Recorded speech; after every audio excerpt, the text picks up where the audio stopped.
Nah, karena sebentar lagi udah mau TKA kan ya, jadi kita hari ini belajarnya materi-materi TKA kimia, khususnya di kimia analitik.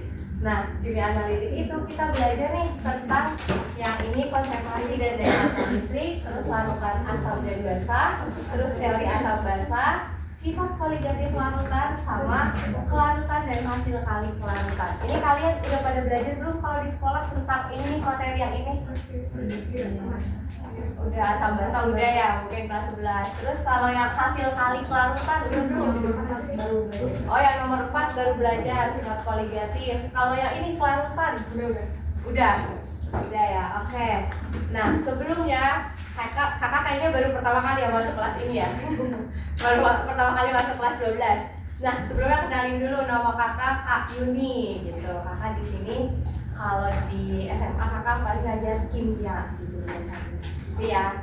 Oke. Terus ini juga masih awal-awal nih, jadi kakak belum tahu sama kalian semua gitu. Nah, ini sekalian kakak absen aja ya ininya. Sebentar.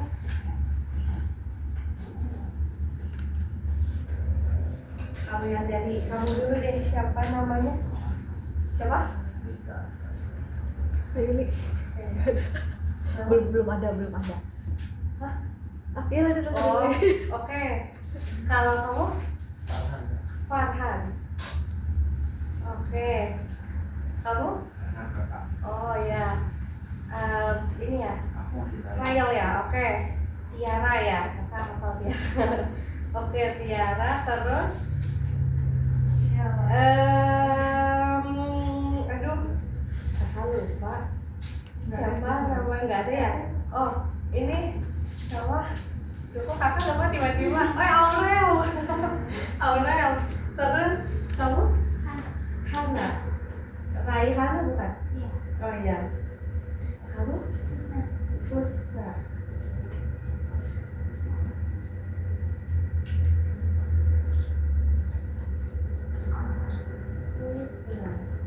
Nama ini, nama lengkapnya siapa? Pusna. Oh, Pusna aja. Oke. Kalau kamu? Kirani. Kirani. Oke. Kalau kamu? Wilayah. Siapa? Wilayah. Oh, oke. Kamu? Kakak. Tata, T-A-T-A. Oh, Tata. Oh ya, T-A-T-A. Oke, Tata. Nah, satu lagi kamu? Kania. Kania.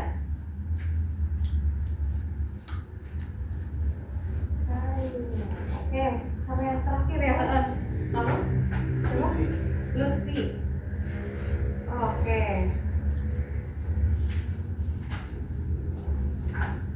Oke, kalau gitu, yuk kita mulai aja pelajarannya. Nah, sekarang gini, kita yang pertama dulu konsentrasi dan daya hantar listrik. Kalau misalnya konsentrasi dan daya hantar listrik itu pasti kan yang berkaitan sama elektrolit sama non elektrolit. Ada yang masih ingat kalau elektrolit itu apa berarti? Elektrolit artinya yang dapat menghantarkan listrik. Terus kalau non elektrolit berarti ya tidak dapat menghantarkan listrik. Nah itu. Jadi kalau untuk yang pertama di sini kita ke yang ini dulu. Elektrolit sama non elektrolit. Kalau misalnya yang ini ya, kalau yang ini hantar, kan kita kenalnya kan yang elektrolit. Elektrolit sama non elektrolit.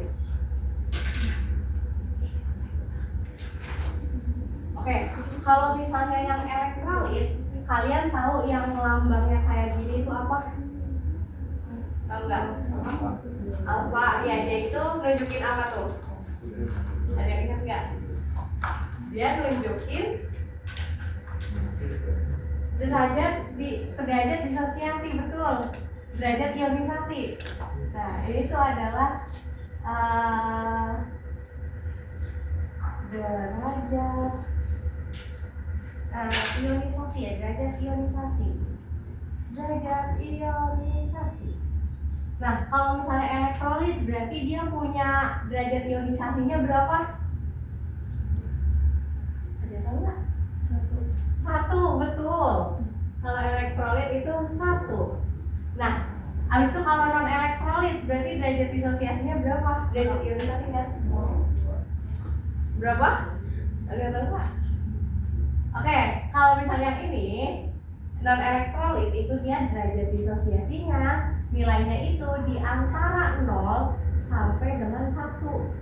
Jadi kayak dia itu nilainya koma, yang koma-koma kayak misalnya 0,5 kayak gitu. Terus kayak misalnya 0,7 kayak gitu pokoknya. Nah, sampai kayak 0,9. Nah, itu dia juga termasuk non oh, bentar, salah. Bukan. Ini tuh elektrolit. Oke, sebentar. Kakak ada salah nih. Kalau non elektrolit itu dia derajat disosiasinya itu 0. Nah, ini kalau misalnya non elektrolit itu dibagi jadi 2. Bisa kakak tulis gini deh biar enak.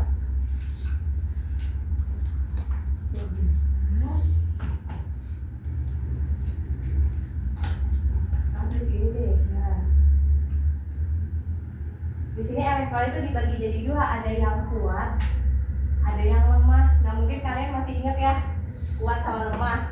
Kalau yang kuat, ini itu dia artinya dia punya derajat disosiasinya itu 1. Kalau misalnya yang lemah, dia itu ya tadi yang kakak bilang derajat disosiasinya itu di antara 0 sampai dengan 1 gitu. Nah, ini kalau buat yang elektrolit. Kalau buat non elektrolit itu dia ini buat yang kedua itu non elektrolit itu dia derajat disosiasinya adalah 0 gitu ya. Jadi kalau buat elektrolit itu kan dibagi jadi 2 gitu ya, ada yang lemah ada yang kuat. Kalau misalnya yang kuat berarti dia derajat disosiasinya itu nilainya 1. Tapi kalau yang lemah dia itu nilainya yang tadi yang koma-koma di antara 0 sampai dengan 1. Jadi kayak 0,5, 0,9 gitu. Itu paling gede biasanya 0,9 gitu. Ini yang lemah. Kalau yang non elektrolit itu dia derajat disosiasinya itu 0. Ya, paham ya? Kalau misalnya yang kuat kan tadi elektrolit kan dapat menghantarkan listrik. Kalau misalnya yang kuat ya udah berarti dia kuat gitu menghantarkan listriknya. Kalau misalnya yang lemah ya berarti dia lemah menghantarkan listriknya. Kayak misalnya kalau ciri-cirinya itu, kalau kalian pernah ini nggak di sekolah pernah kayak praktikum gitu nggak? Maksudnya tentang elektrolit non elektrolit. Kalau misalnya nih biasanya tuh gini kalau praktikumnya. Ini kakak cerita aja ya. Kalau misalnya ini yang elektrolit yang kuat itu biasanya kalau kita kayak pakai praktikum gitu, pakai air garam, terus abis itu nanti kita sambungin sama grafit. Abis itu grafit itu kayak ituan pensil yang isi pensil terus kita lilitin kabel pakai lampu gitu. Nah, kalau misalnya elektrolit kuat berarti lampunya nyalanya terang gitu. Jadi kayak misalnya nanti kalau dicelup air garam gitu, nah nanti kan air garam itu kan atau NaCl itu dia termasuk elektrolit kuat gitu kan ya. Nah berarti nanti dia kalau pakai yang tadi aku bilang itu yang pakai grafit terus kayak pakai lilitan kabel terus disambungin ke lampu, itu nanti lampunya nyalanya terang. Tapi kalau yang lemah berarti nyalanya kayak redup gimana gitu, redup gitu ya. Nah itu bedanya. Jadi kayak kalau kuat ya berarti dia terang gitu nyala lampunya, kalau yang lemah berarti dia redup nyala lampunya gitu. Sama biasanya kalau yang kuat itu dia gelembungnya banyak. Kayak kan biasanya nih kalau kita masukin ke kayak tadi pensil gitu ya, isian pensil. Nah nanti di sekitaran isian pensilnya itu kayak banyak gelembungnya gitu, gelembungnya tuh muncul sendiri gitu, bakal muncul sendiri dia nanti banyak gitu kalau kuat. Kalau yang lemah berarti dia gelembungnya lebih sedikit gitu. Bedanya gitu. Nah kalau non elektrolit ya udah berarti kalau pakai praktikum yang kayak tadi, misal tadi kan air garam, terus misal kakak ganti jadi gula. Nah gula kan dia termasuk non elektrolit tuh ya. Nah berarti dia lampunya nggak nyala kayak gitu nanti jadinya. Gitu. Nah ini bedanya elektrolit kuat sama non elektrolit sama non elektrolit gitu ya. Terus kalian sebentar ini di sini coba nih ini kan karena berhubung sama TKA ya, coba dibuka deh bank aktivitasnya, coba dibuka bank aktivitasnya di HP-nya, di aplikasi ruang gurunya bank aktivitas. Coba kita ke yang nomor sebentar.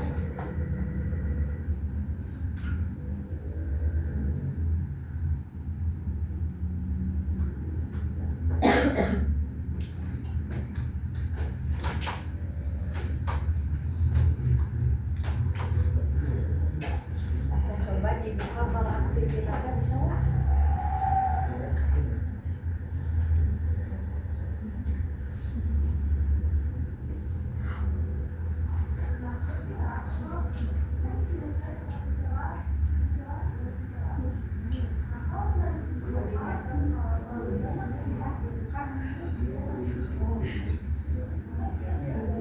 Oh iya, berarti yang tidak ada sisi ya. Oh benar deh. Oh di sini ada grupnya kan ya? Nah, kakak belum masuk grupnya. Sebentar. Ini. Oh iya boleh deh. Boleh. Boleh.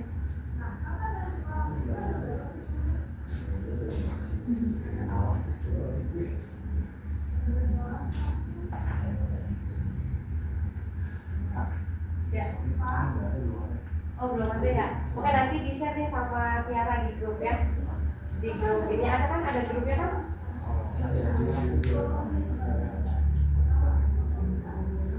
Oh grupnya ada yang semuanya masuk nggak? Ada grupnya siapa? Aurel sama Arka beda grup. Oh. Terus Susmi juga beda grup. Oh, ya. Jadi saya ketiga grup. Atau enggak kirim, aduh udah aku dipakai. Udah ya. Ada. Nanti dikirim sama Aurel di grup sebenarnya. Oh iya, boleh. Boleh. Ada 3 grup dan terus kita jadi. Oh iya. Itu Kusna ada lagi beda grup. Iya. Oh. Grupnya Yang itu yang kayaknya udah masuk grup belum? belum SBT. Ini Iya, itu belum semua. Terus Oke, siap. Coba nih kakak kirim deh ke grup yang ini ya, yang satunya yang Husna ya. Oke, sebentar.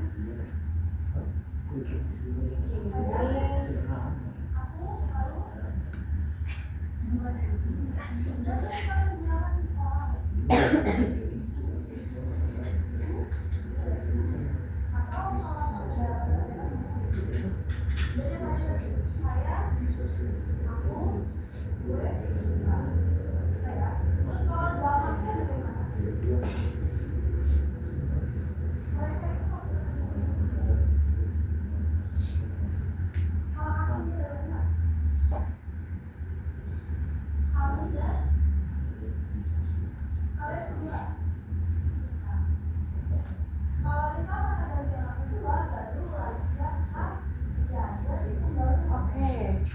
Nah, udah kakak kirim ke grup mahasiswa ya? Udah ya? Oke. Udah yang laki-laki udah pada dibuka semuanya? Oke, coba kita lihat ke soal yang bukan cek konsep, yang bawahnya. Yang bawahnya tapi nomor 1. Bukan cek konsep ya, yang bawahnya tuh, yang kuis. Yang bagian kuis nomor 1. Yang soalnya yang kayak gini, yang seorang siswa melakukan pengujian. Nah itu kan sama kan soalnya kayak gitu. Coba kira-kira menurut kalian, nah berdasarkan yang tadi udah kakak kasih tahu, jawabannya yang apa? Coba dia tahu nggak?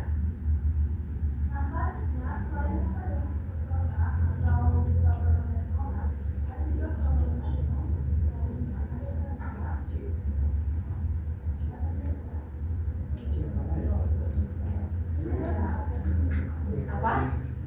Ya, apa Alfred? Yang A, oke. Yang apa? A, B, C, atau D, atau E? A. Oke, kamu A. Oke, yang lain? Apa? A. Oke. A juga. Oke, kamu? Oke. Coba di sini diperhatiin soalnya ya. Ya coba kita bahas soal yang nomor 1. Yang kuis 1. Yang kuis nomor 1 itu. Nah di sini seorang siswa melakukan pengujian terhadap 2 larutan, yaitu larutan A dan larutan B dengan alat uji elektrolit.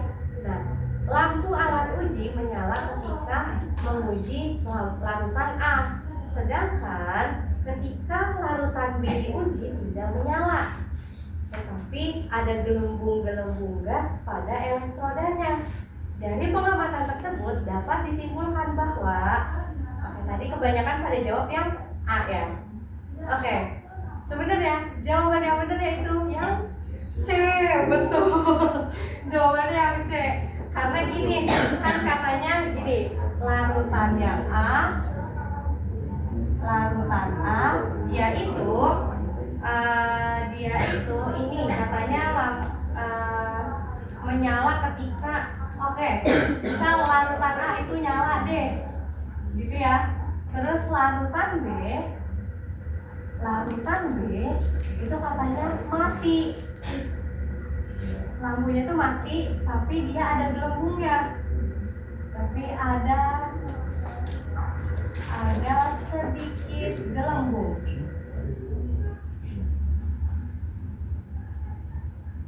Nah ini kalau misalnya yang nyala otomatis dia elektrolit apa non elektrolit?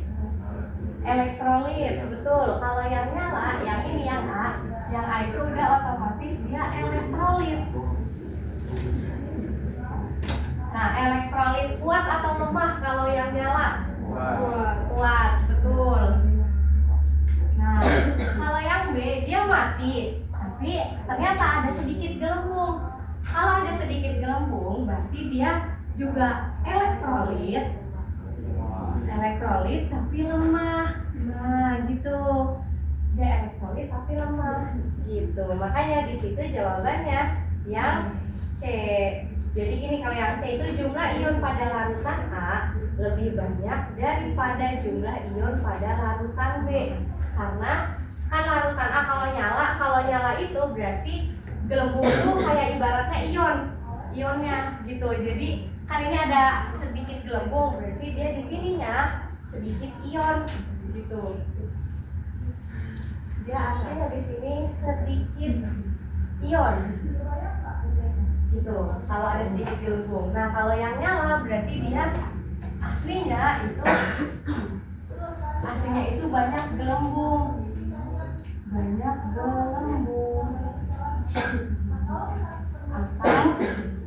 Atau ionnya berarti banyak.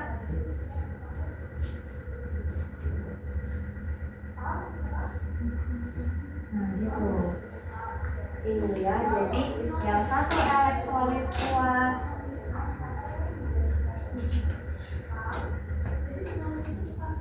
nah yang satunya elektrolit lemah gitu.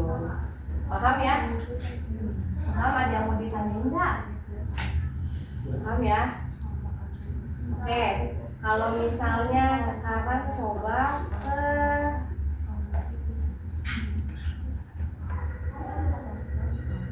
nah ini coba kita ke soal nomor yang 2 deh, yang soal nomor 2-nya. Coba kira-kira soal nomor 2 jawabannya apa kalau yang nomor 2?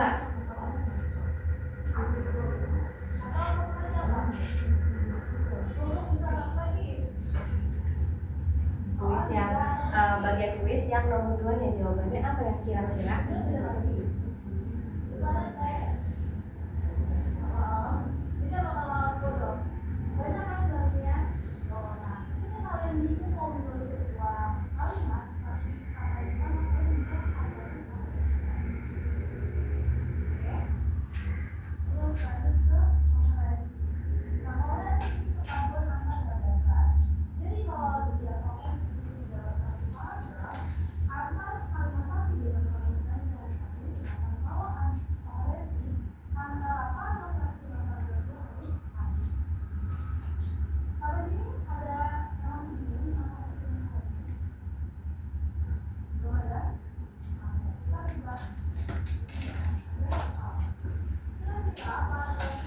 ada yang belum bisa jawab apa jawabannya kira-kira?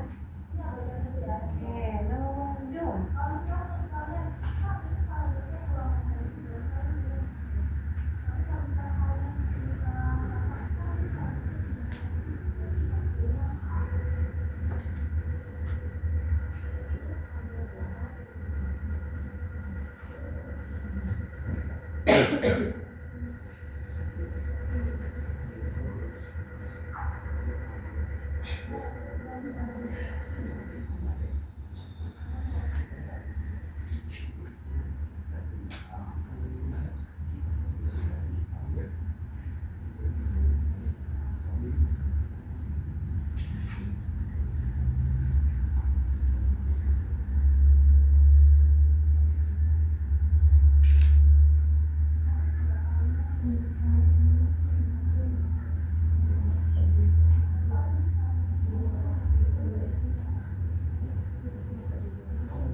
Ada yang bisa jawab nggak nomor yang 2? Ada yang tahu jawabannya apa? Apa? D. Oke. Yang lain? D juga. Oke. Ada lagi selain D mungkin ada nggak? Oke. Yang D. Kalau yang D itu katanya senyawanya adalah CH3COOH dan senyawa Z adalah Na2S2O3. Oke, kita bahas ya. Jadi jawabannya sebenarnya itu yang B. Kenapa bisa yang B? Karena gini, coba kita lihat soalnya dulu. Kan katanya sekelompok siswa sedang melakukan praktikum untuk menguji daya hantar listrik larutan yang belum diketahui. Tiga senyawa yang belum diketahui itu ada X, Y, Z diuji daya hantar listriknya menggunakan indikator lampu. Hasil yang diperoleh dilihat pada tabel berikut, di tabel yang ini katanya. Nah, berdasarkan data percobaan, manakah kemungkinan pasangan zat atau senyawa yang sesuai dengan hasil percobaan? Coba kita lihat di sini. Sebenarnya kita lihat yang pertama yang larutannya dulu deh. Kalian kan mungkin familiarnya yang larutannya dulu gitu kan ya. Biasanya kan menguji di larutan gitu. Coba senyawa yang X. Katanya itu dia terang terus banyak gelembung. Kalau terang sama banyak gelembung berarti dia termasuk yang apa? Elektrolit kuat. Betul. Berarti yang ini elektrolit kuat. Elektrolit kuat. Kalau yang ini yang Y katanya redup tapi sedikit gelembung. Dia termasuk yang apa? Elektrolit lemah, betul. Elektrolit lemah. Terus kalau yang Z dia terang banyak gelembung, berarti elektrolit kuat. Oke. Elektrolit kuat. Nah, di sini kita lihat kan ada lelehannya gitu kan ya katanya. Lelehannya itu yang ada redup, ada gelembung. Nih kita lihat yang elektrolit kuat dulu yang tadi kita identifikasiin dia elektrolit kuat. Kalau yang X katanya itu redup, ada gelembung. Tapi kalau yang Z dia tidak menyala, tidak ada gelembung juga. Nah ini kalau misalnya yang ini sebenarnya gini. Di sini ada sifat yang barunya gitu kan. Kalau biasanya kan kita kenalnya larutan ya. Nah sekarang ada yang lelehan nih. Jadi kalau misalnya lelehan itu dia gini. Oke. Nah ini dia kan yang X itu redup sama ada gelembung. Untuk lelehannya, kalau larutannya dia itu terang sama banyak gelembung. Nah ini ada yang sifat dari, kan kita kalau misalnya senyawa kita tahu ya ada yang kayak senyawa ion, ada kovalen yang kayak gitu kan ya. Nah kalau misalnya gini, kalau yang senyawa ion dia itu kalau larutannya ini sifatnya ya, ini sifat. Nah, sifat senyawa.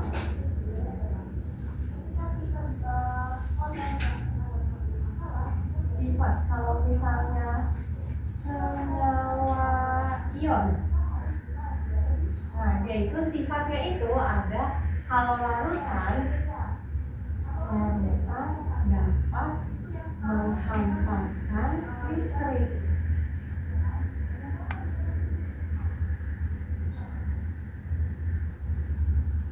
Nah, terus sama lelehan juga dapat menghantarkan.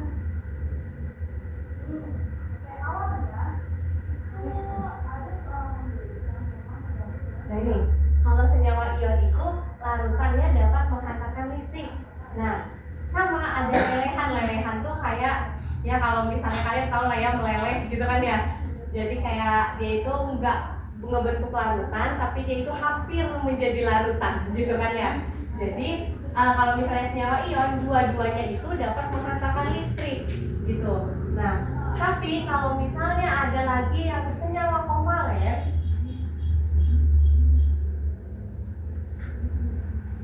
kalau senyawa kovalen dia itu sifatnya larutan. Kalau kovalen itu dia larutannya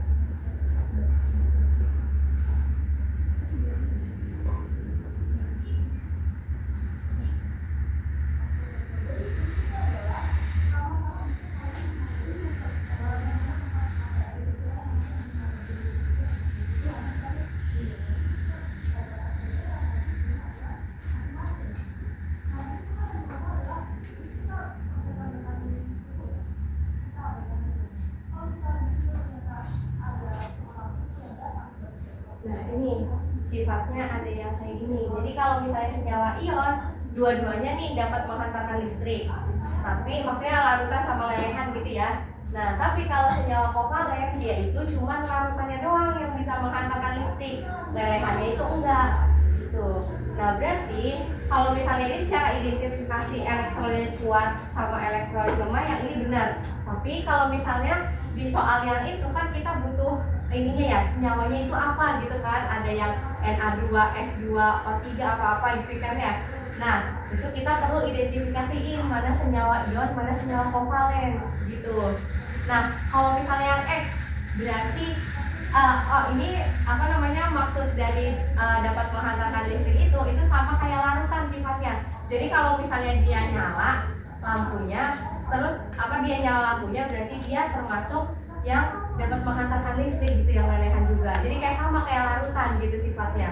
Nah berarti kalau misalnya yang X, ini kan katanya kita lihat ke lelehannya sekarang. Lelehannya itu katanya redup sama ada gelembung.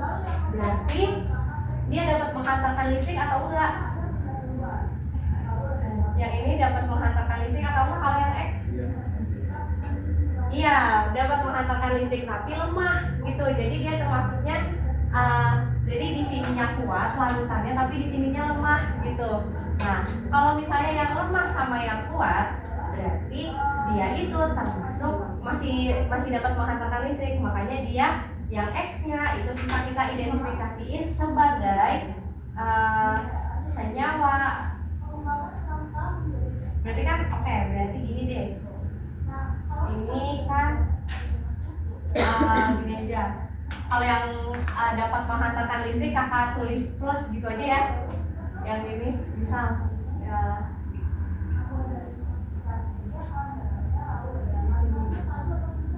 Plus itu sama dengan dapat.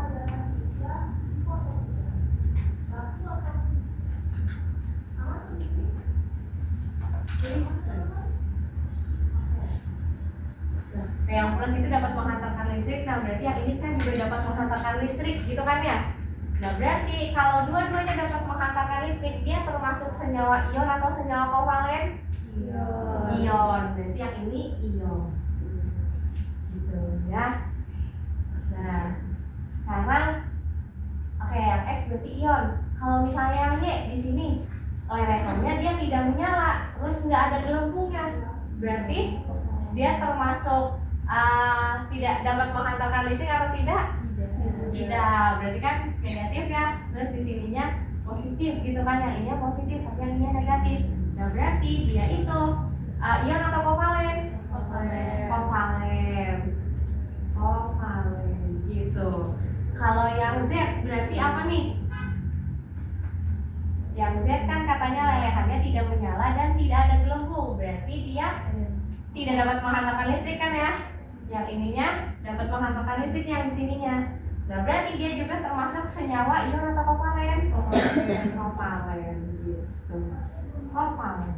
Nah jadi ion, kovalen sama kovalen. Nah kita cari nih di option jawabannya. Di optionnya itu katanya kalau misalnya yang A itu X adalah Na2S2O3 dan Y adalah HI.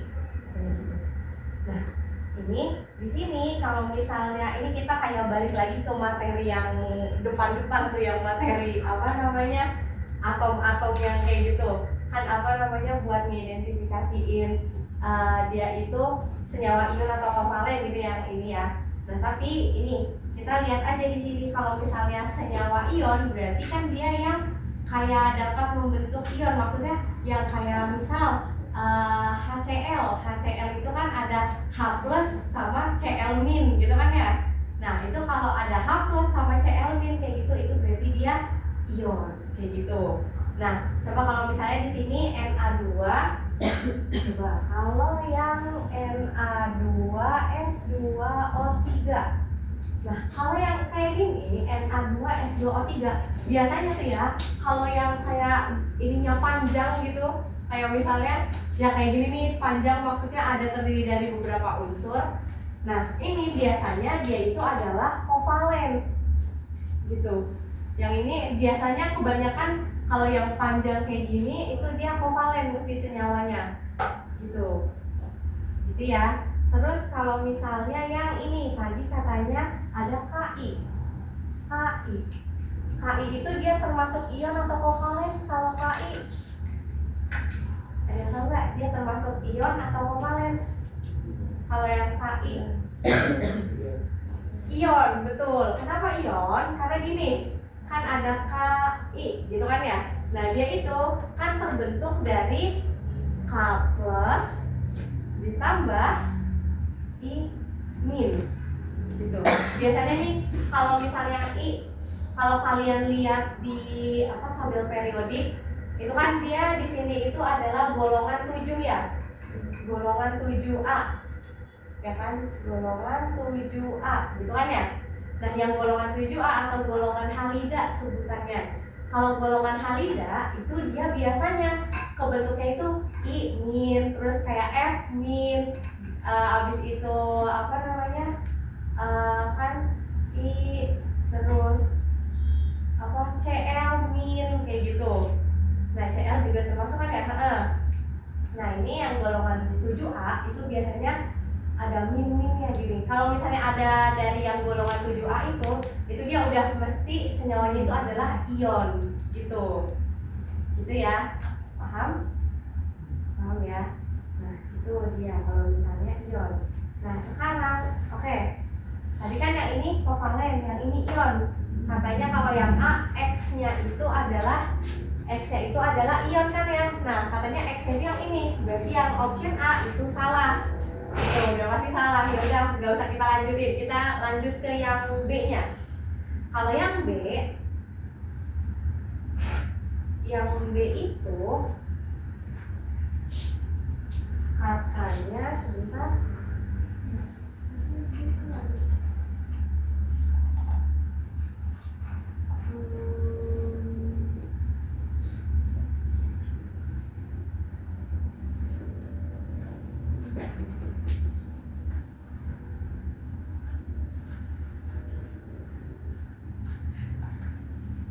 Ini kayaknya optionnya salah deh.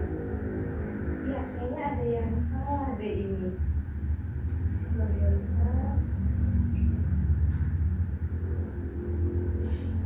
ion kovalen.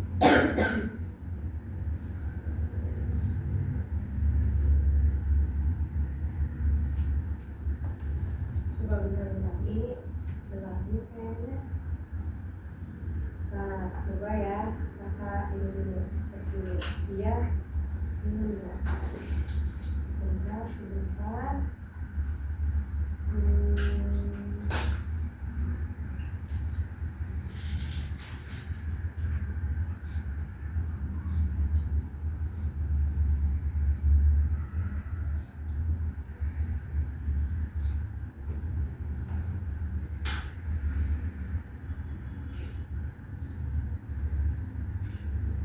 Oh, sebentar. Ini kalau yang ini dia itu sebenarnya gini. Yang ini ya benar kovalen. Cuman untuk senyawa Na2S2O3 itu dia spesial. Jadi dia itu bisa ion, bisa kovalen gitu. Jadi ada dua kemungkinan gitu. Dia bisa ion, bisa kovalen. Dua-duanya dia sebenarnya. Jadi gini, kenapa dia kalau kovalen itu dia karena ini bentar, kalau di sini Na2, oke coba Na2S2O3. Nah kalau misalnya dia kebentuk ion itu karena apa kak? Sebenarnya karena ini kita misahin dulu yang Na sama S2O3 nya gitu. Jadi gini, kalau misalnya Na di sini kalau misalnya kita pisah gitu ya, di sini kan Na-nya ada berapa di sini? 2. Berarti kan 2-nya di sini 2 Na. Nah, Na itu dia juga termasuk yang apa namanya ion Na plus. Gitu makanya biasanya Na plus ditambah di sini kan ada S2O3 ya kan? Ada S2O3. Nah, ini yang S2O3-nya ini dia itu adalah S2O3 2 min sebenarnya gitu secara umumnya gitu. Jadi Na2S2O3 ini dia bisa kovalen, bisa ion. Jadi kalau misalnya ionnya biasanya kalau yang panjang gini nih, yang tadi kakak bilang yang panjang gini itu biasanya kovalen. Tapi dia kenapa ion? Karena dia kita lihat aja nih Na ada Na-nya. Kalau misalnya S2O3 ini udah pasti dia ion, udah pasti 2 min. Kalau misalnya di urutan kayak apa namanya senyawa-senyawa yang ion gitu. Nah, ini ada nih termasuk S2O3 2 min ada. Kayak misalnya kayak ya kayak gini. Ini termasuknya ion. Nah, atau enggak gampangnya ngelihat dari Na-nya aja deh. Kalau misalnya Na itu kan biasanya kalau yang sering kita lihat tuh yang NaCl gitu kan ya. NaCl kan dia terdiri dari Na plus ditambah Cl min gitu kan ya. Nah ini Na itu dia itu nilainya selalu yang Na plus ada plusnya biasanya.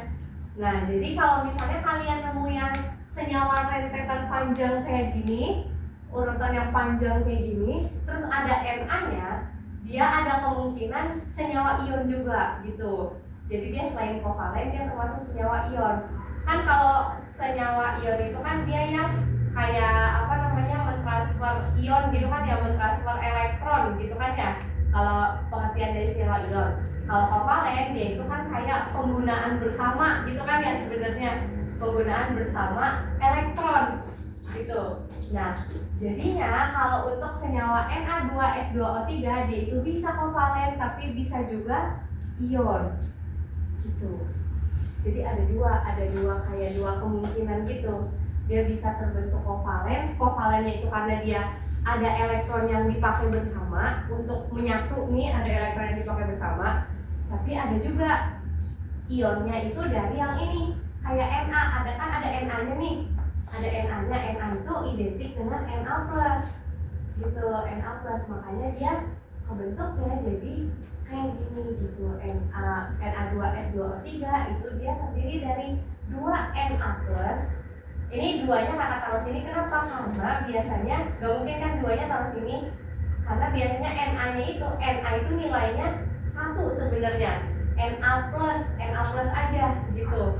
Nah, tapi karena dia Na-nya di sini ada 2, ya udah duanya ditaruh di depannya. Gitu biasanya. Jadi 2 Na plus ditambah S2O3 2 mil kayak gitu. Nah, ini jadi dia ininya yang Na2S2O3 nya bisa terbentuk kovalen, bisa terbentuk ion gitu ya. Paham ya? Nah, makanya di sini jawabannya itu kalau kita lihat itu yang kalau tadi kan yang A oke. Yang A kan benar nih, kovalennya benar. Ionnya benar, yang A. Tapi katanya kalau yang option A itu larutan Y-nya itu kan harusnya kovalen ya. Harusnya kovalen. Nah, tapi katanya yang ini yang Ki ion, berarti salah. Gitu ya. Terus kita lanjut ke yang B. Kalau yang B katanya X-nya itu adalah yang ini. Na2S2O3. Oke, berarti dia benar nih ion termasuknya, gitu kan ya. Nah, terus senyawa Y-nya itu yang CH3COOH. CH3COOH. Nah, CH3COOH dia termasuk ion atau kovalen? Tahu nggak? CH3COOH. CH3COOH dia itu termasuk yang kovalen sebenarnya. Kovalen. Gitu. Makanya jawabannya yang benar itu yang B gitu, CH3COOH. Kalau kita gambarin struktur Lewisnya biasanya itu nanti kebentuknya yang kovalen gitu ya. Jadi jawabannya itu kalau yang nomor 2 itu yang B, yang senyawa X. Senyawa X-nya itu adalah Na2S2O3. Terus senyawa ini apa? Y-nya itu adalah CH3COOH gitu. CH3COOH. Nah, yang ini dia termasuknya ion. Yang ini masuknya kovalen gitu. Makanya jawabannya yang B gitu ya. Ada yang mau ditanyain dulu nggak? Paham? Paham ya? Paham ya? Oke. Nah, oke. Sekarang kita lanjut ke yang bagian tadi udah elektrolit dan elektrolit. Oke, yang kayak gini, benar paham kan? Ada yang mau ditanyain nggak? Paham ya? Nah, ini untuk penentuan biasanya kalau senyawa-senyawa kayak gini nanti ya kalian terbiasa sih kalau sering ngerjain soal biasanya gitu. Ini emang perlu latihan aja kalau yang senyawa-senyawa kayak gininya gitu. Soalnya biasanya nih yang kayak ada senyawa khusus misal yang kayak S2O32-min. Dan nanti itu dia ada ion-ionnya kayak misalnya kalian sering lihat kan paling yang SO4-2-min kayak gitu. Nah, ini juga dia termasuknya ion nih karena 2-min ada minusnya gitu di sini gitu, makanya dia ion. Pokoknya kalau yang ada yang plusnya ada yang minusnya itu dia ion termasuknya gitu ya. Oke, ini emang soal ini ya TKA jadi kayak agak lama ya satu soalnya ya. Oke, itu dia kalau misalnya ya ini yang tentang enzoid sama non enzoid. Oke, sekarang kita lanjut ke yang bagian asam basa ya. Asam basa kalian udah pada belajar kan ya, kelas 11 berarti kan ya. Kalau misalnya yang kalau misalnya larutan asam, dia itu pH-nya berapa kalau asam? Yang asam pH-nya 1 sampai 6 atau kurang dari 7 gitu kan ya. Kalau yang basa berarti 7 sampai 14 atau yang lebih dari 7 gitu. Nah, itu asam basa udah pada tahu lah ya. Kalau misalnya kalau pakai kertas lakmus kayak gitu, kalau misalnya asam berarti dia mengubah apa jadi apa? Kalau pakai kertas lakmus mengubah lakmus biru menjadi merah. Kalau yang basa berarti mengubah apa jadi apa? Basa merah jadi biru gitu. Ingatnya gini aja, kalau misalnya asam berarti dia merah gitu, kalau basa berarti dia biru gitu. Itu asam basa. Nah, sekarang ada yang namanya kan teori asam basa. Kalian masih ingat teori asam basa ada berapa? Ada 3, betul. Ada apa aja yang pertama? Yang pertama ada yang B, yang depannya B Brosted Lowry. Oke. Terus ada Brosted Lowry, terus ada yang A. Kalau yang A inisialnya A, Arrhenius. Brosted Lowry, terus yang terakhir Lewis, betul. Kalau misalnya yang Arrhenius, kalau yang teori asam basa, kalau yang Arrhenius, dia itu kan adalah ini kan ya, ini deh langsung bagi 2 aja. Kan ada asam, ada basa. Kalau yang asam berarti dia ditandai dengan apa? Kalau yang apa? H+, betul. Kalau yang basa berarti amin, betul. Terus kalau yang kedua, yang Brosted Lowry. Kalau yang Brosted Lowry berarti apa aja? Kan kalau yang asam dia itu apa? Yang basa itu dia kayak gimana?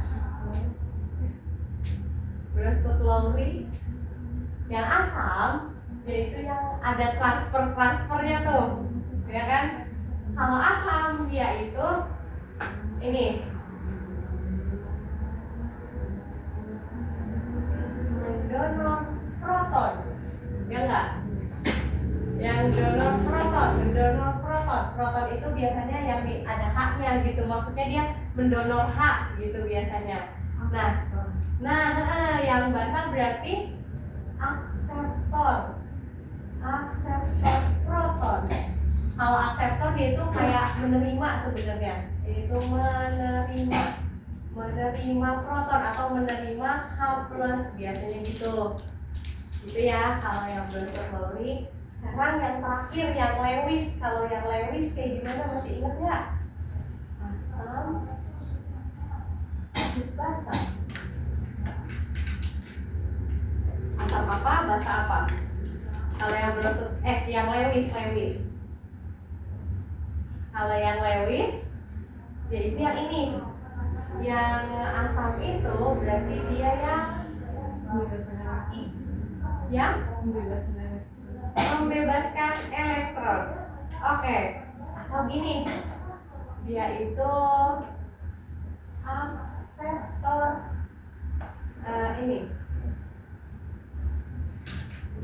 akseptor PeB, pasangan elektron bebas gitu. Atau yang dia itu akseptor itu berarti dia yang menerima si pasangan elektron bebas gitu ya. Terus yang ini berarti dia donor PeB, pasangan elektron bebas gitu. Gitu ya. Kalau yang arrhenius contohnya yang kayak gini, mana sih? Oh, kalau arrhenius mah gampang ya, yang tinggal kalau yang ada H plusnya berarti dia asam, terus yang ada OH-nya dia basa gitu ya, gampang ya. Kalau yang ini, kalau yang arrhenius kita tinggal lihat aja reaksinya nanti. Kalau misalnya yang asam misal kayak gini, yang asam itu ada yang ini misal HCl ditambah HCl itu berarti dia H plus ditambah Cl min kayak gitu. Nah ini asam. Kalau yang basanya berarti dia yang NaOH biasanya gitu. Nah di sini berarti ada Na plus ditambah OH kayak gitu. Nah ini kan ada H plusnya nih, berarti dia asam. Kalau ada OH minnya berarti dia basa kayak gitu. Kalau yang Bronsted Lowry, misal yang kakak tulis di bawahnya sini aja deh ya, yang Bronsted Lowry,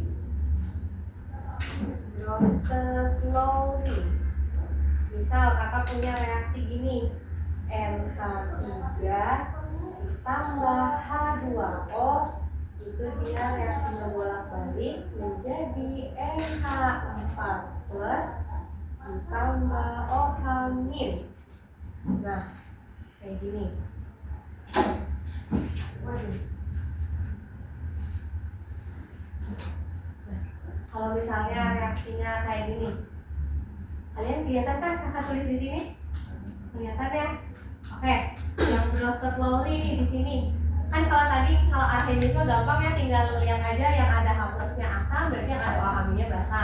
Kalau yang Bronsted Lowry, dia itu biasanya dikenal ada yang asam, ada basa, terus ada asam konjugasi sama basa konjugasi gitu. Nah, ini berarti kira-kira kita lihat yang reaksi yang ininya dulu. Yang asam yang mana, yang basa yang mana? Coba, yang tahu nggak? Udah belajar nih, coba kita ulang lagi sedikit. Yang asam yang mana, yang basa yang mana?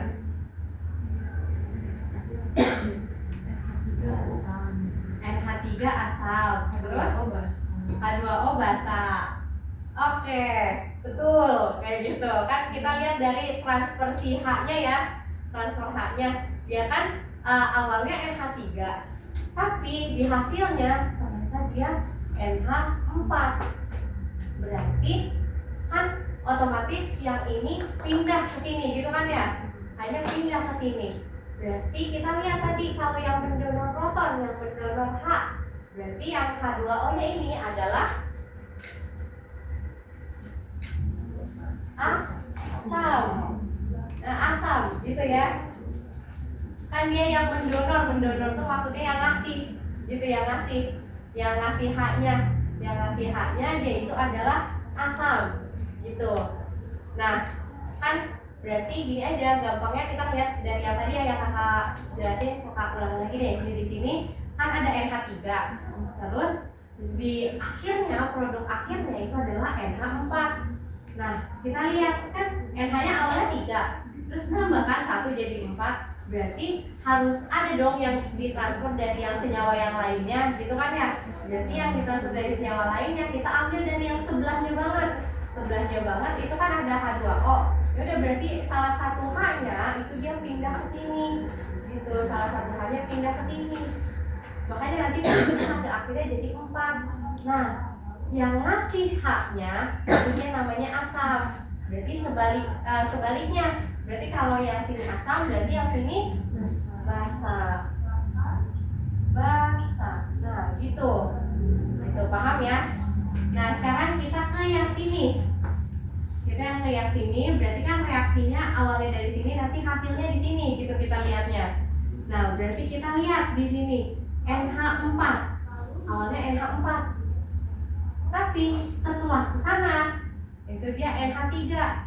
Berarti dari 4 ke 3 kan berkurang gitu kan ya. Berarti harus ada yang kita pindahin gitu kan ya. Yang kita pindahin berarti yang ini nih, yang H ini kita pindahin ke sini. Gitu, H-nya 1. Nah, berarti kalau udah kayak gini, NH4-nya dia jadi apa? Asam. Betul, NH4-nya dia jadi asam. Tapi kalau di reaksi sebaliknya, itu jadinya asam konjugasi. Gitu. Gitu ya. Nah, ya udah, berarti kalau yang udah diidentifikasiin satu asam konjugasi, berarti sebaliknya itu adalah basa konjugasi. Nah, gitu.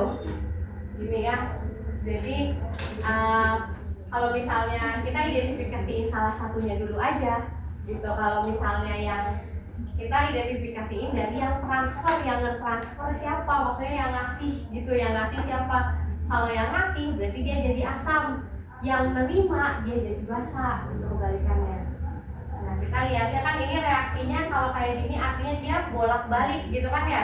Jadi dia bisa ke sana, bisa juga balik lagi ke sana gitu.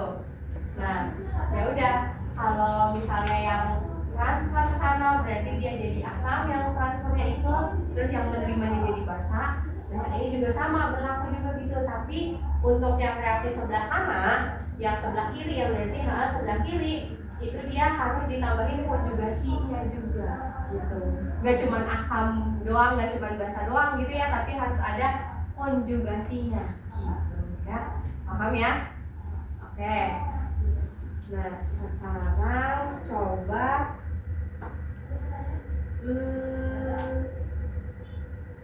kalau ini, satu lagi ya, ini ya, satu lagi deh, yang Lewis. Kalau misalnya yang Lewis kan, ini ya kita harus bentuk senyawanya dulu, yang struktur Lewisnya. Misal kakak langsung aja deh, kakak langsung bikin struktur Lewis. Misal kayak gini strukturnya. Ini kalau buat contoh yang Lewis ya, kakak tulis di sini deh biar kelihatan. Nah, ini contohnya misal kakak punya L, terus ada H.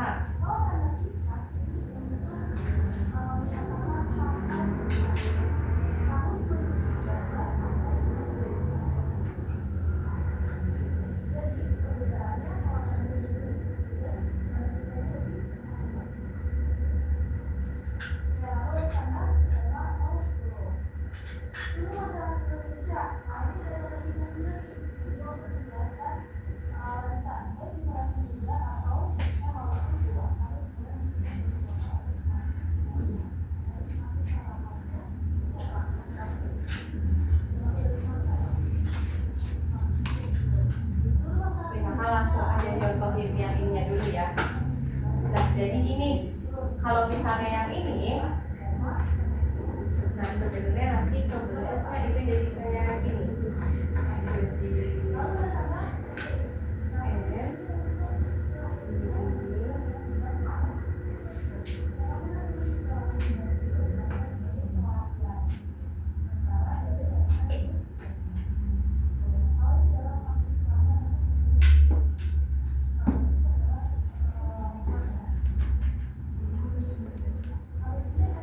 Itu reaksi antara ini, antara NH3 di situ NH3 ditambah BF3. Itu NH3 sama BF3. Nah, ini kalau struktur Lewisnya harus sebenarnya aja kayak gini. Nah, ini yang struktur Lewis kayak gini, itu berarti kan di sini katanya kalau asam itu adalah akseptor PEB atau dia yang menerima PEB. Kalau yang basah berarti dia yang mendonor PEB-nya itu. Nah, kita lihat yang ada PEB-nya yang mana? Yang NH3 atau yang BF3? Yang PEB kalian tahu? PEB harusnya tahu dong ya. PEB itu kan pasangan elektron bebas, ya kan? Nah, yang ada PEB-nya berarti yang NH3 atau BF3? Yang benar yang NH3 nih, yang ini nih. Nah, PEB itu yang ini. PEB itu kita lihatnya dari yang atom pusat, yang tengah-tengah. Yang tengah-tengah kan kalau yang ini yang pertama, yang tengahnya itu kan N. Kalau yang ini yang tengah-tengahnya itu kan yang B, gitu kan ya? Nah, ini kita lihat di sini kan kalau yang B udah keisi semua nih, udah berpasangan semua kan ya?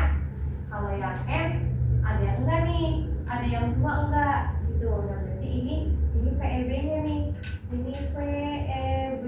Nah, gitu. Karena dia PEB-nya, berarti dia yang mendonor, gitu kan ya? Jadi dia yang punya PEB, dia yang mendonor. Nah, berarti dapat kita simpulkan kalau misalnya si NH3-nya ini, itu dia yang mendonor itu berarti basah. Berarti yang ini basah, bukan? Basah. Nah, gitu. Kalau yang ininya sebaliknya udah berarti dia asam. Gitu. Udah gitu doang kalau misalnya yang Lewis. Cuman kalian nanti kayaknya nanti di lain waktu ada yang belajar ininya lagi gitu kan ya. Ini kan materi sebelumnya nih kelas 10 mungkin ya. Udah belajar kayaknya. Yang bikin kayak gini nih struktur Lewis. Gitu. Langsung aja di sini kan bikin ini, yang ini basah, yang ini asam. Gitu ya. Paham ya? Ada mau ditanya enggak? Paham? Oke. Coba sekarang kita lanjut ke yang ini. Oke, ke yang nomor ini dulu deh. Kita sekarang lihat di sebentar.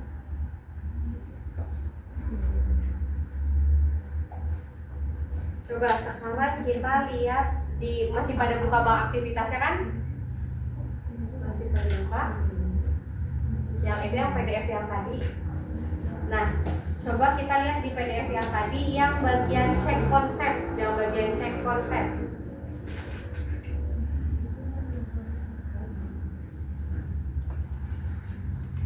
Yang bagian cek konsep. Ini kalian TKA-nya pada mau ngambil kimia atau enggak? Milih kan ya? Oh enggak. Pada mau ngambil apa rata-rata? Apa? Matlan fisika. Oh yang lain? Matlan bio. Ada yang matlan fisika juga ada enggak? Oh ada. Kalian apa? Hah? Oh biokimia. Kamu? Oh matlan fisika. Oke. Ini ya masih bisa milih kan ya sekarang kan ya? Udah mulai milih belum ya? Oh udah. Oh udah. Oh kira belum. Mantap banget. Kapan sih TKA-nya? November. Oh, Oktober. Bentar lagi dong. Oke. Oke, kalau pelan-pelan aja kita belajar ya. Oke. Sekarang coba kita buka itunya PDF-nya yang tadi, yang bagian cek konsep. Coba kita ke nomor 4. Coba ke nomor 4. Cek konsep yang nomor 4. Kira-kira jawabannya apa tuh? Yang nomor 4 cek konsep.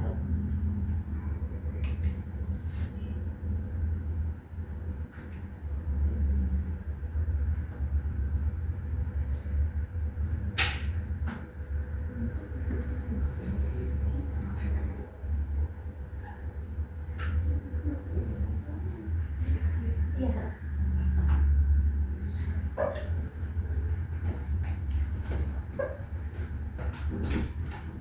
Konsep nomor 4.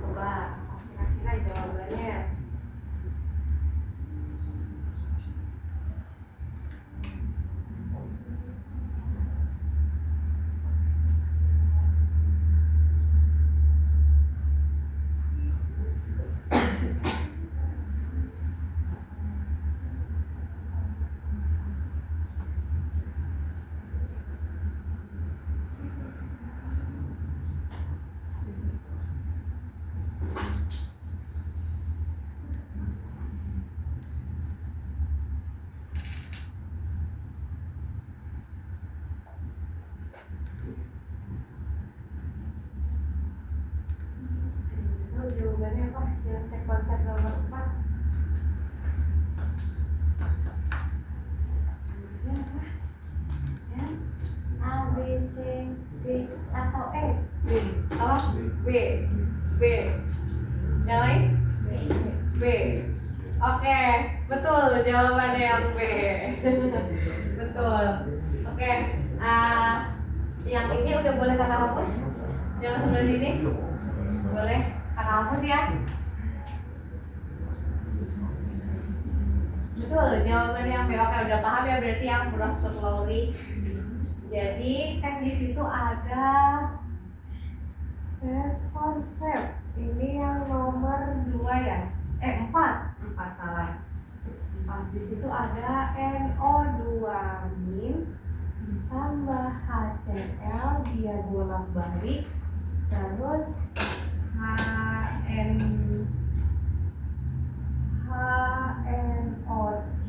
HNO2 ditambah Cl. Betul, jawabannya yang B. Kan gini ya, kalau misalnya yang ini yang NO2 sama HCl, yang asam mana yang basa mana? Berarti yang asam mana yang basa mana kalau yang ini nih? Itu asam NO2. NO2-nya apa? Basa, betul, basa. Yang ini berarti sebaliknya asam, gitu ya. Kalau yang ini? Yang ini? Asam konjugasi, gitu ya. Konjugasi. Yang ini berarti basa konjugasi. Betul, yang itu jawabannya. Nah, berarti kan di situ ditanya spesies yang bertindak sebagai asam dan basa berturut-turut. Ya udah, kalau asam dan basa berturut-turut, ya udah asamnya berarti yang ini HCl, basanya berarti yang ini. Gitu, NO2 min. Betul ya, B. Jadi jawabannya itu yang B. Tadi betul yang B jawabannya. Gitu, paham ya berarti ya. Coba kalau ngecek konsep yang nomor 3. Coba ngecek konsep yang nomor 3. Kira-kira jawabannya yang mana tuh kalau cek konsep nomor 3? Nah, biasanya TKA soal cerita nih. Nah, kalau yang soal cerita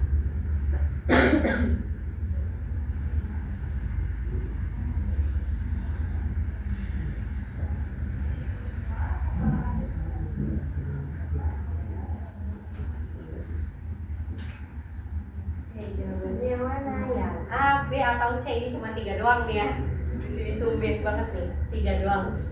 Yang A, yang B, atau yang C?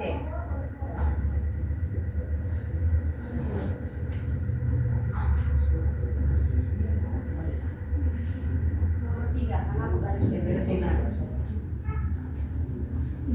Nomor yang A, yang B, atau yang C?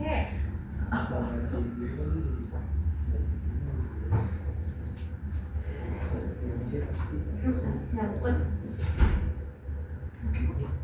Ya.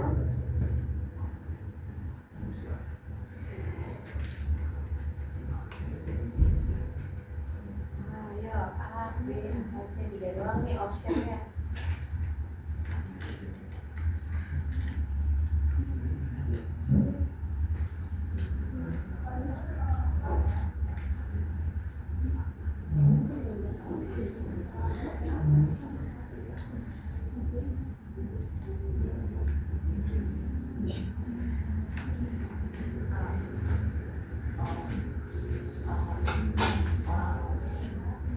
Apa? Jawabannya apa? A. Yang A. Oke, betul jawabannya yang A. Oke, coba kita identifikasiin ya. Katanya kan larutan X dapat menghantarkan listrik. Dapat menghantarkan listrik. Terus, habis itu dia perasancin. Terus ketika larutannya diuji dengan kertas lakmus, tidak mengubah lakmus biru, namun mengubah lakmus merah menjadi biru. Berarti ya udah, kakak tulisnya lakmus biru gitu ya. Menjadi lakmus biru gitu. Nah, oke, habis itu senyawa yang memenuhi kriteria tersebut adalah, kita lihat di sini dari senyawanya, katanya kan senyawa X dapat menghantarkan listrik, terus terasa licin sama menjadi lakmus biru. Berarti senyawa X ini dia termasuk asam atau basa? Basa, betul, dia termasuk basa. Gampang ya, karena ya udah kelihatan aja nih dari terasa licin sama lakmus biru. Kan biasanya kalau basa itu dia licin gitu kan ya, kayak sabun gitu kan. Basa itu kan sabun tuh biasanya. Nah ini berarti basa. Nah kita lihat optionnya, yang asam yang mana, yang basa yang mana. Nah gitu, kita lihat yang pertama, option yang A. Yang A tadi katanya NH3. Oke. Kalau ini NH3 sebenarnya dia itu terbentuk dari ini. Kalau kita campur dengan air gitu ya, NH3 kalau dicampur dengan air, jadi dia ngebentuk kayak gini. Kalau ditambah dengan air dia akan ditambah H2O. Nanti reaksinya itu dia berubah menjadi NH4OH. NH4OH. Kan di sini udah jelas ya, udah kelihatannya ada OH-nya. Ya udah, berarti dia basa gitu termasuknya. Jadi di sini basa. Gitu. Karena ada OH-nya berarti dia basa gitu. Nah, sekarang kalau misalnya yang ini yang SO3 ya, SO3. Nah, SO3 kalau ditambah H2O juga, H2O itu nanti jadinya ini. Kalau SO3 ditambah H2O itu nanti bakal bereaksi ngebentuk kayak gini. H2SO4 gitu, bakal ngebentuk kayak gini. Kalau H2SO4 ini kan nggak ada OH-nya ya, cuma ada H-nya doang nih. Ya udah, berarti kalau ada H-nya doang, ya udah berarti dia asam gitu sebenarnya. Gitu. Terus sama yang terakhir itu HCl. Nah, kalau HCl udah jelas ya, nggak perlu ditanyakan lagi. dia itu udah termasuk asam karena dia di sini ada H-nya nih, ada H plus ya, sama kayak tadi ya, berarti ya udah dia asam kuat biasanya kalau HCl tuh. Makanya kalau asam kuat tuh ya inilah reaksinya juga cukup kuat gitu kalau reaksi kimia. Nah gini ya, HCl udah sering dengar ya, kalau HCl wah berarti dia udah termasuk asam gitu. Nah ya udah, yang basa itu cuma satu, NH3. Jadi jawabannya itu yang A gitu. Gitu ya, paham ya? Oke deh. Sekarang kayaknya kita cuma sampai asam basa sini dulu aja ya, yang nanti ini kita di pertemuan selanjutnya aja nanti gitu, dibahas di lain waktu gitu ya. Terus kalau misalnya yang ini, coba nih yang nomor kita ke kuis lagi, tapi ke nomor 5. Coba ke kuis yang nomor 5. Biasanya jawabannya apa tuh yang kuis nomor 5?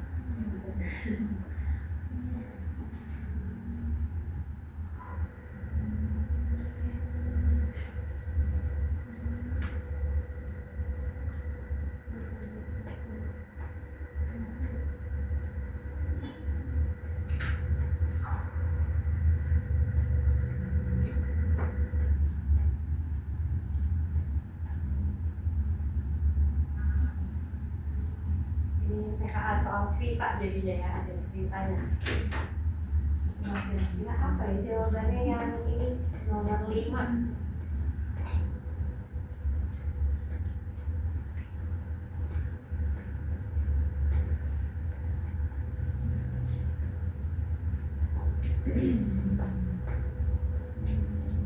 Yang bagian sini udah boleh kakak hapus? Yang sini udah boleh ditulis? Udah, hapus ya. Kalau belum ditulis foto aja juga nggak apa-apa.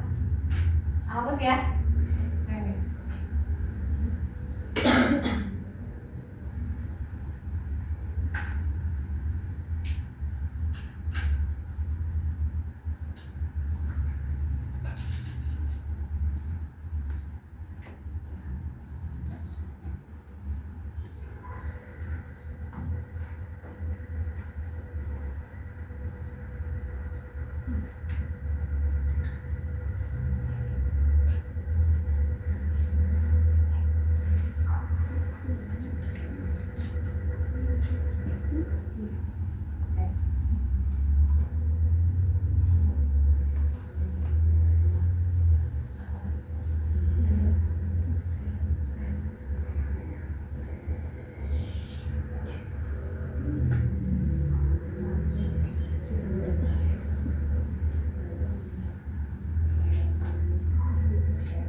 yang udah dapat jawabannya? Yang? Betul, jawabannya yang gampang ya sebenarnya ya, karena kalau dilihat-lihat sebenarnya ceritanya itu kayak cuman pelengkap aja ya. Di situ kan katanya seorang peneliti lingkungan mengambil 5 sampel air limbah cair dari industri peternakan yang diduga mengandung spesies asam atau basa. Nah, peneliti melakukan analisis pada 5 sampel tersebut untuk membuktikan apakah benar pada masing-masing spesies mengandung asam atau basa sesuai dengan yang digunakan industri tersebut. Nah, penelitian dilakukan dengan menggunakan indikator phenolphthalein atau biasanya sebutannya indikator PP gitu, phenolphthalein. Nah, indikator PP yang memiliki tray pH 8 sampai 10 dengan perubahan warna dari tidak berwarna menjadi merah muda. Oke, kita ini dulu deh, tulis indikator PP. Kalau indikator bentar. Oke, itu menjadi indikator. Indikatornya gini. Di soalnya itu kalau indikator phenolphthalein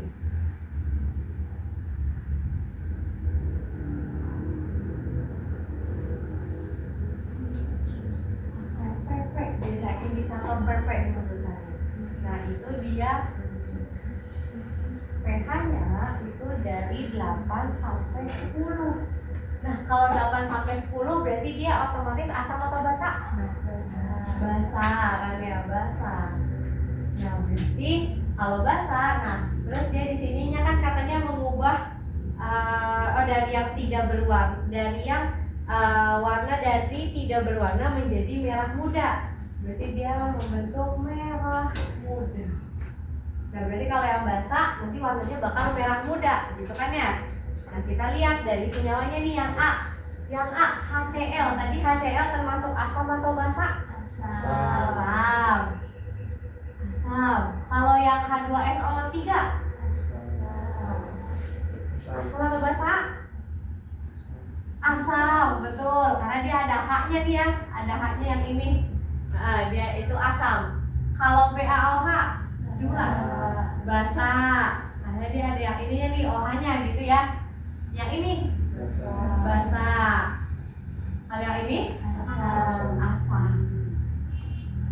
Ya udah, berarti yang kan dia berada di indikator 8 sampai 10 yang basa gitu ya. Berarti dia nanti mengubah merah menjadi merah muda, dari tidak berwarna menjadi merah muda. Ya udah, yang cuman berwarna dan dari yang tidak berwarna menjadi merah muda itu cuman yang ini, yang C sama yang D gitu. Jadi makanya di sini kita lihat aja yang C sama yang D itu dia ngebentuk merah muda, yang ini juga merah muda gitu. Kalau yang asam dia nggak ngebentuk merah muda gitu, tetap tidak berwarna aja gitu. Ya udah, berarti jawabannya itu yang tadi gitu. Itu ya, paham ya berarti ya. Oke, nah ini waktu kita juga udah habis ya ternyata. Oke, tadi kita udah belajar elektrolit, terus non elektrolit, terus sekarang asam basa. Tadi yang selain itu juga jawab apa? Yang ini yang senyawa ion sama kovalen gitu.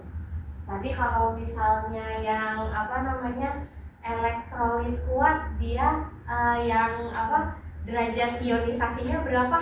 1. Kalau yang non elektrolit derajat ionisasinya berapa? 0.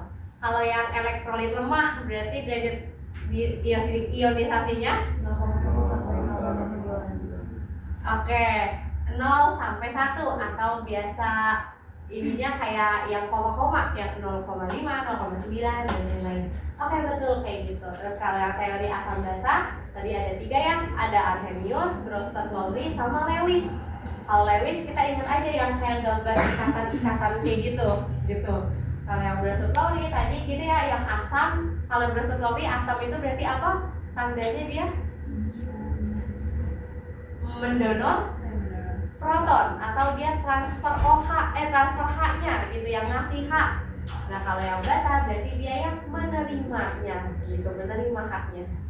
Oke, gitu dia pelajaran kita hari ini. Buat kita baru bahas sampai teori asam basa ya berarti ya.